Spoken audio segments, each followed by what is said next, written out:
Welcome to my tutorial series, Play Arpeggios on the Piano Number 1, Essential Exercises for Exceptional Results.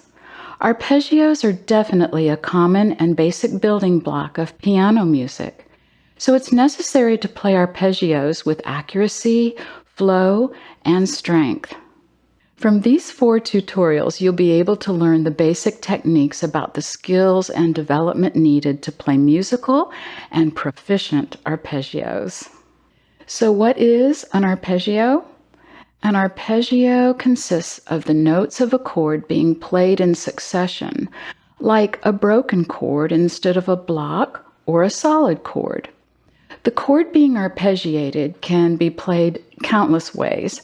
It can be a 3-note triad in any inversion or a 4-note 7th chord in any inversion. It can also be hands alone, hands together, or it can be hand over hand.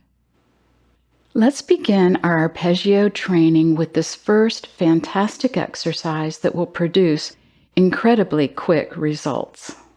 We're going to start with a C major arpeggio C-E-G in the right hand. It's important to think about arpeggios according to the shape and where the thumb passes under the hand. Here we have a shape that involves 3 white notes. Our fingering will be 1, 2, 3, C, E, G. Again, our focus is on the thumb passing under the hand and the fingers. Our goal for a C major arpeggio could be like this. Play the E and the G in a block. Your wrist will need to be tall, not low. Check your knuckles to be sure that your knuckles are tall, not caved in like that. Check your fingers. You'll need each finger to be curved, rounded, and playing on the tip, not flat or caved in like that. We don't want that. We're going to play the lower C and then immediately and quickly move the thumb under the hand to the higher C while continuing to hold down the E and the G. Pause for a moment before playing the higher C, holding the thumb over the C. Quickly play the higher C, moving the thumb back to the lower C, pausing again. Keep your elbow as still as possible without becoming tense. You don't want to allow your elbow to swing out like this. It's only going to hinder your speed and your fluency. We'll do this 6 times. So here's what we have. Here's 1. Here's 2. Move quickly and then pause. Here's 3. 4. Check your finger position. 5. You don't want to rush this. Here's 1 more, 6. Excellent. Remember when we spoke about the shape of the triad? This triad arpeggio, containing 3 white notes, is the exact same shape as D minor, E minor, F major, G major, A minor, and B diminished. And then, of course, here's our C major. We can apply this same practice technique to any of the other arpeggio shapes depending on where the thumb passes under the hand and fingers. For instance, A major. An A major triad consists of A, C sharp, and E. Here, we would hold down the C sharp and the E because our thumb will be passing under the hand on the A's. Everything applies. Check your wrist, check your fingers, knuckles, check your elbow. Another example would be B flat major. A B flat major triad is B flat, D, and F. Now, whenever possible, we don't want to have a thumb or a 5th finger on a black note in an arpeggio. So one fingering that would be good for this particular arpeggio would be Second finger on the B flat, the thumb on the D, and then the thumb, second finger on B flat, third finger on the D, and then the thumb on the F. So here, the thumb passes in this manner on the F. Be sure you pause in between each placement. And what about F sharp minor, for instance? Here we have the notes F sharp, A, and C sharp. So one fingering that would be very good for this shape, because we don't want to put a thumb on a black note or a fifth finger on a black note, would be 4, 1, 2. So now here we would hold down the C sharp and the F sharp, and our thumb passes back and forth on the A. Be sure you pause. In other words, you think about the shape and then apply the exercise to that arpeggio. Let's now continue to the left hand. In the left hand, we'll demonstrate again starting on C for our C major triad / arpeggio.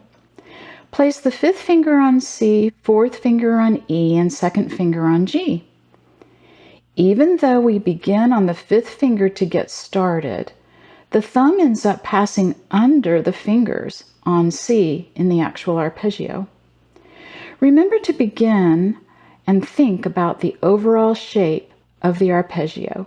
We have 3 white notes in the C arpeggio. Our goal for a C major arpeggio played with the left hand could be like this.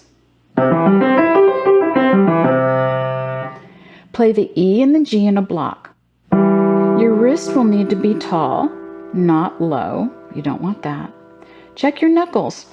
Keep your knuckles tall, not caved in. Also check your fingers. You need each finger to be curved and rounded, playing on the tip, not flat or caved in. We don't want that. We're going to play the lower C with the thumb. Remember, the fifth finger is only the starting and the ending finger. Then, immediately and quickly, move the thumb under the hand to the higher C while continuing to hold down the E and the G. Pause for a moment before playing the higher G, holding the thumb over the C. Quickly play the higher C, moving the thumb back to the lower C. Again, pausing over the note. Keep your elbow as still as possible without becoming tense. You don't want your elbow to swing out like that. This will only slow you down. Make your thumb do the work. We'll do this 6 times. So here's what we have.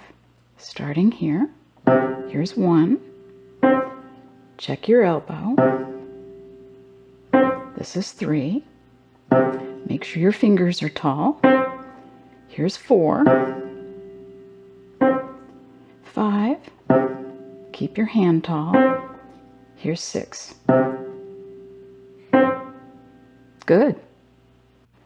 We can apply the same practice technique to any of the other arpeggio shapes depending on where the thumb passes under the hand and fingers. For instance, A major. The notes in an A major triad are A, C sharp, and E.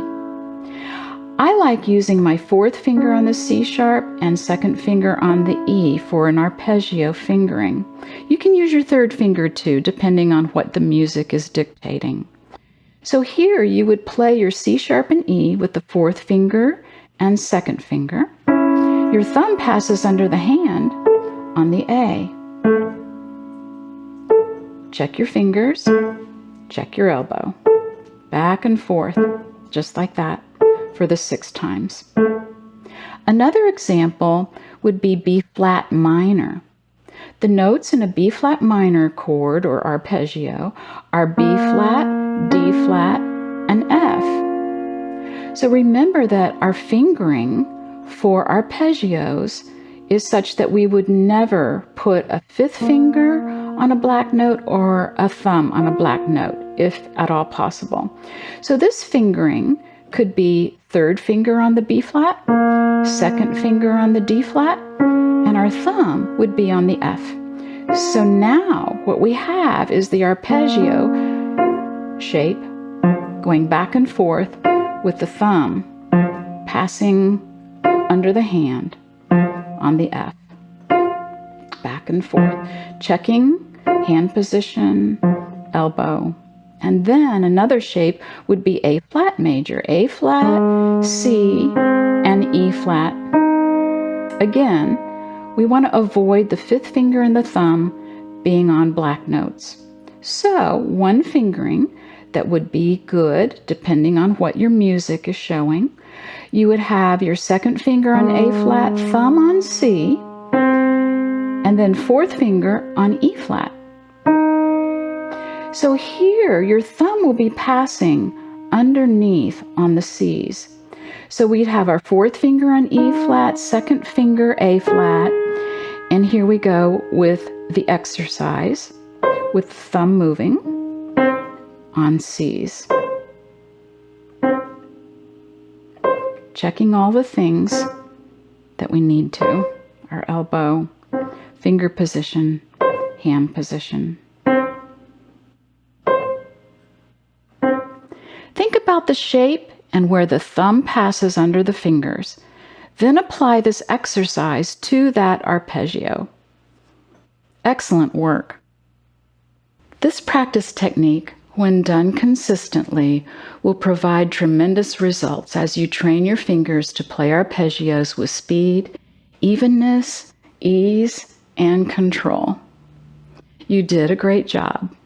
After you've mastered this exercise on any particular arpeggio, continue your finger development with my next tutorial, Play Arpeggios on the Piano, number 2. Thank you for watching. Remember to subscribe so you receive the latest training, teaching, and performance videos.